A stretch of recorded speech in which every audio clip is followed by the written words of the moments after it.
layunin ng pagbibigay ng Diyos sa 10 utos. Kasi ang kasalanan nasa sanglibutan.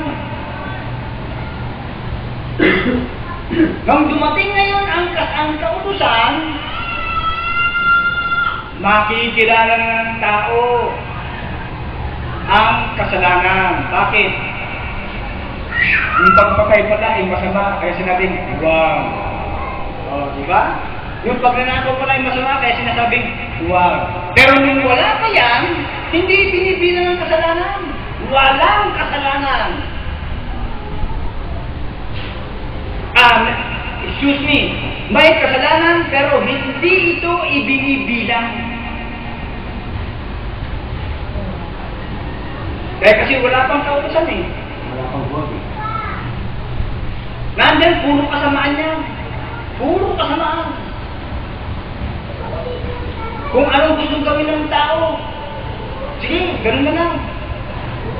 Ngayon, para ang tao is matigil sa paggawa ng kasamaan, ibinigay ngayon ang 10 utos para makilala ngayon ang kasalanan. At nang dumating ngayon ang kautusan, doon na ngayon ibinibilang ang kasalanan.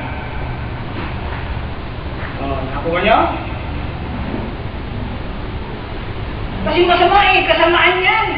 Ang sanglibutan natin kasalanan, puro kasamaan yan. Puro kasamaan.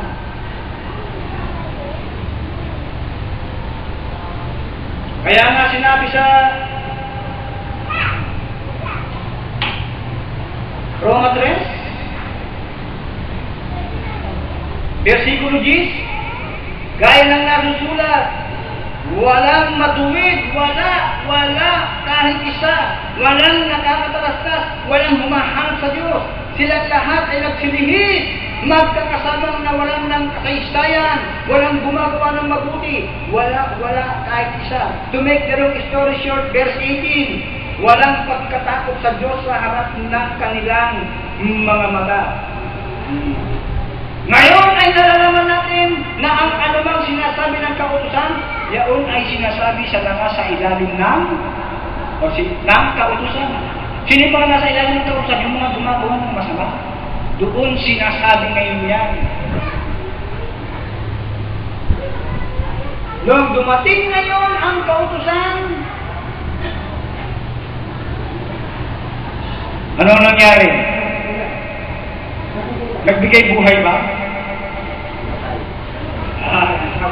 Nagbibigay buhay ba sa utos? Balikan natin ang Roma 5,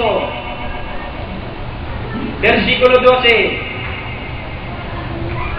Kaya kung paano nasa pamamagitan ng isang tao ay pumasok ang kasalanan sa sanglibutan, at ang kamatayan sa pamamagitan ng kasalanan, at sa ganito'y ang kamatayan ay naranasan